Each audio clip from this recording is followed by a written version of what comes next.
गौशाला में घुटन से बंधी गौरी जोर शोर से गुहार ला रही होती है। अरे गौरी, तेरा ही चारा बना रही थी, ले पेट भर खा। गाय का चारा खत्म करते ही यशोदा उसका दूध धोकर ढोलकी में भर के सबको घर पहुंच जाती है। यशोदा अपने दो बेटे जय वीरू के साथ रहती थी। फतेहपुर गांव में रहती थी। उसके पास एक गाय थी जो प्रतिदिन खूब सारा दूध दिया करती। गांव के तमाम लोग उससे ही दूध खरीदा करते। गांव वाले का पति, उनका व्यवहार काफी मिलनसार था। दोनों भाई हर सवेरे गाय को चराने के लिए ले आया करते थे। अरे क्या बात है, आज भोर सवेरे राम लखन दोनों को चरा रहे हैं। आगे बढ़ते ही उन्हें सरपंच नजर आता है। तभी गौरी खुआन लगाती हुई चाटने लगती है।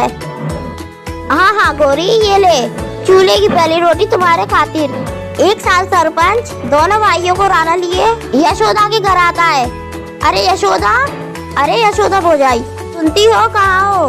अरे भाई साहब, आप सब कुशल मंगल तो है? आपके ये दोनों अरबों रतन दिन भर गांव की जमीन रोते रहते हैं। अब इनके पैरों में बीड़ियाँ डालो, तभी इनके पाँव घर में टिकेंगे। आपकी नजर में कोई संस्कारी सुशील लड़की हो तो बताइए, जो मेरे इन सपूतों के साथ मेरी गाय गौरी का भी, मेरी गाय की भी देख रेख करे। अगर कोई गुड़ी लड़की मिले, चट मंगनी पट बिहारा चाह दूं।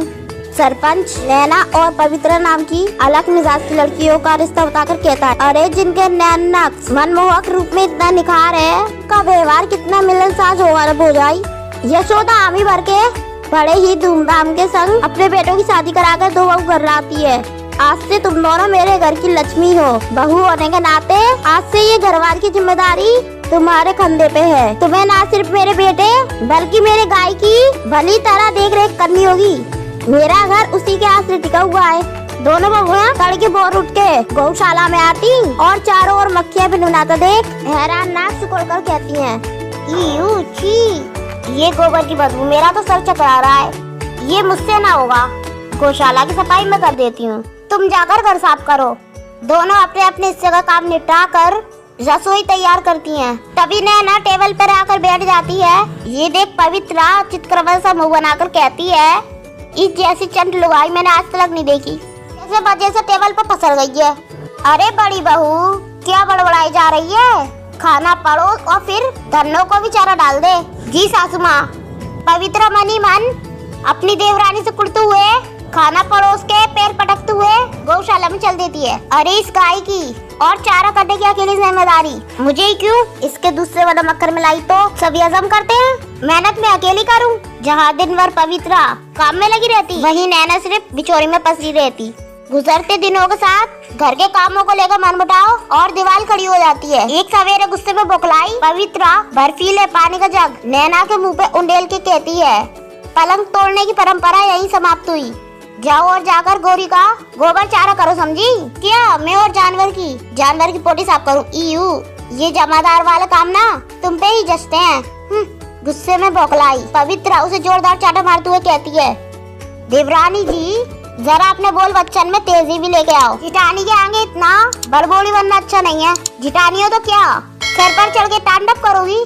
दोनों में गाय को लेकर तकरीब बिरान तोड़ने के संग वो चूहे बिल्ली जैसे लड़ने लगती हैं। शोर बुर सुन के सभी वहाँ दौड़ चले आते हैं। अरे मंद बुद्धियो, थम जाओ, ये मेरा घर है, भारत का मैदान नहीं जो मार काट करने में तुली हो।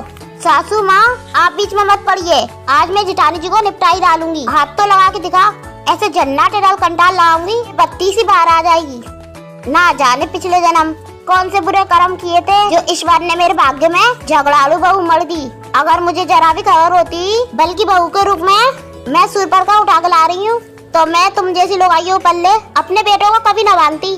बस बहुत हो गया, मुझे इस घर का बंटवारा चाहिए। आज ही हो जाए बंटवारा।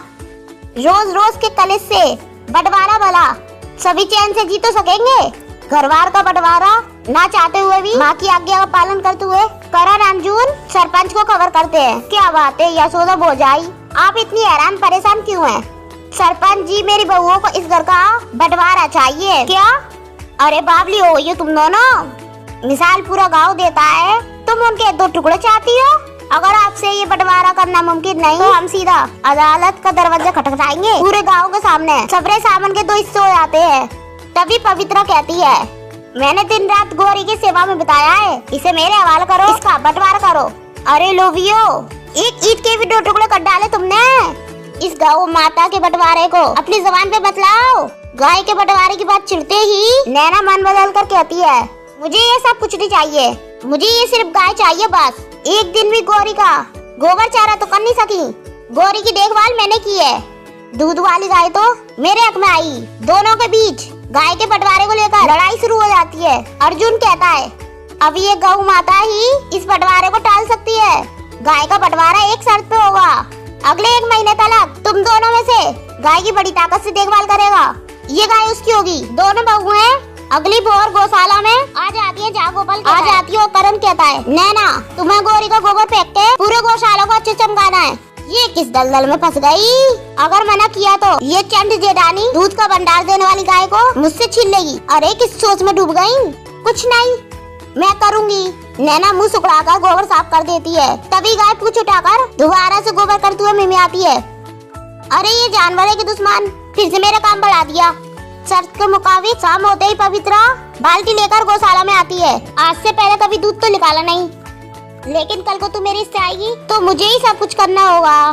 पवित्रा गाय को सहलाकर जैसे ही उसके थन को हाथ लगाती है, गाय सींग उठाकर जोरदार दुलकती मारती है। आई माँ, अरे तू गाय है के कसाई, एहसान फरामोश, मुझे चारा खिलाया, तेरा बदबूदार गोबर उठाया और तूने मुझे ही सूट डाला। दोनों के लाख कोशिश के बाद गाय ना उनके हाथों चारा खाती, ना उन्हें अपना दूध निकालने देती, जिसे देख दोनों हार मानकर कहती हैं, मुझे इस गाय का बंटवारा नहीं चाहिए। हाँ, मुझे भी ये गाय नहीं चाहिए। क्यों, अभी तो 1 महीना भी नहीं गुजरा और तुम हार गई। अरे जानवर ना बड़े भोले होते हैं, लेकिन वो बुरी मनसा को एक झटके से भाप जाते हैं। जब एक बेजुबान जानवर तुम्हारे बीच के अलवाओं को ठीक कर सकते हैं, तो तुम क्यों नहीं। परिवार एक घने पेड़ जैसा होता है, जिसकी डालियां परिवार के सरदर्द से है, लेकिन उनमें पोट की लहर उठने लगे तो वो डालियां टूट जाती हैं। पतियों की फटकार दोनों लालची बहुओं को बेहद पछतावा का एहसास दिलाती है। अब मुझे इस गाय का बंटवारा नहीं चाहिए। लालच में आकर मेरी अकल पे पत्थर पड़ गए थे, जो मैंने घर बार यहाँ तक के गौ माता का बंटवारा अपने मन के भीतर आने दी। मेरे चैनल को सब्सक्राइब नहीं किया है तो जल्दी से नीचे लाल बटन दबाकर अभी सब्सक्राइब कर लें और साथ ही इस बेल आइकन को दबाना ना भूलें। खुशी खुशी रहने लगते हैं।